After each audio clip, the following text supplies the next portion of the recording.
Okay, just to explain the situation, obviously the two flats have a fence running down it, and there is a double fence there, believe it or not. All this stuff that's growing in between. There's a fence that's for the old petrol garage next door that's now the car wash. Now that fence is a perfectly good fence. This fence, obviously this side is for the two flats.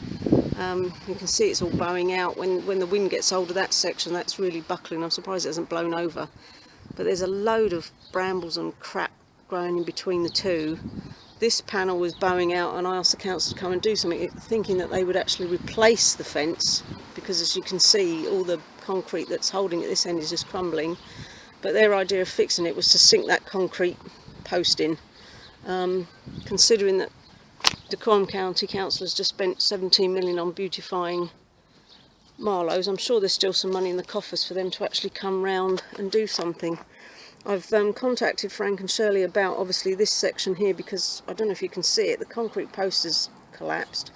There is a wire fence in there, but the wire fence, because of all the stuff that's behind it, there's this small gap, like I keep calling it a no man's land, between the wall of the garage and where this fence goes. And that wire fencing, as you can see, is just, it's gone, it's collapsed, it's all rusty. And then it seems to pick itself up a bit here in this section. I've actually hacked all this back, would you believe? Before you couldn't get into that corner. That's all brambles, and I think it's coming from this section. As you know, once brambles get a hold, then they won't stop.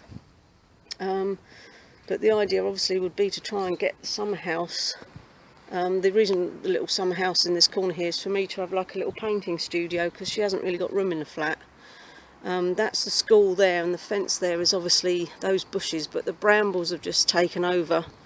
As you can see, I had that hall hacked back a couple of years ago, but the brambles are just, you know, it's like something out of Jurassic Park. And my little attempt at growing a vegetable patch here, as you can see, you remember I dug all that out. That's just been taken over as well. I mean, I can't keep on top of it, to be honest. But I'm waiting for Frank and Shirley to come back to see if the council are responsible for that, or if they are. And whether it is possible to get somebody in just to clear this and get a quote for it. Because as I say, I've just managed to do an hour and I can't do any more. My back's not as it used to be, so. But it would be interesting to see what kind of quote would be possible. End of the gardener's world.